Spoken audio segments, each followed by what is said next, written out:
pas comme les autres. On a décidé d'aller à la rencontre de ceux dont l'épidémie a bouleversé les habitudes, les familles, les salariés, les malades. Et aujourd'hui, direction Colmar, dans le Haut-Rhin.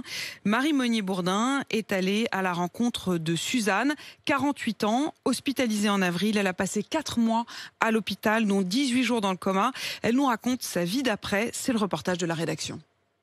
On retrouve Suzanne à l'accueil de son centre de rééducation. Ici, je viens 3 fois par semaine. Quand je marche, surtout, je suis essoufflée. Et j'ai encore le pied droit qui est endormi encore toujours. Travailler les muscles, un peu de vélo, pour récupérer ce que j'ai perdu. Parce que ce que j'ai vécu, rien que d'y penser, ça... Il n'y a pas de mots, en fait, pour expliquer. Cette maladie, en fait, le virus, ce que ça fait, comment dire, psychologiquement, on n'est plus pareil. Ma vie aujourd'hui, elle ne serait jamais comme avant.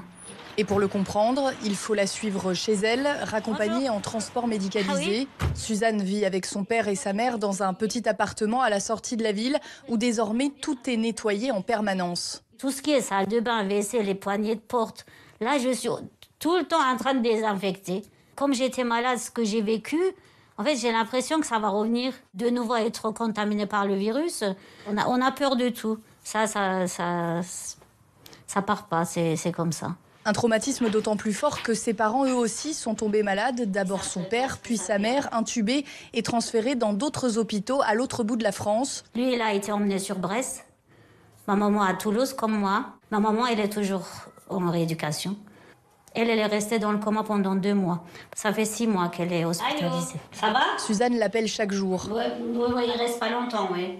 Il reste 9 jours. Ce que je veux, c'est que ma maman rentre à la maison. Ah, c'est bien comme ça. Qu'elle soit là, que je le vois tous les jours. C'est ce qu'il lui faut pour enfin tourner la page. Au chômage depuis plusieurs années, Suzanne songe aussi à retravailler, comme hôtesse d'accueil par exemple. Je me sens pas encore capable de travailler à temps complet, mais à mi-temps, si jamais. Mais ce qui compte avant tout désormais, ce sont les petits bonheurs, les choses simples. J'avais préparé ma tarte, je vais juste mettre au four. J'arrive, hein. Ses neveux et nièces sont d'ailleurs venus pour le goûter. Tu commences mercredi alors? Suzanne peut de nouveau les bichonner, les câliner.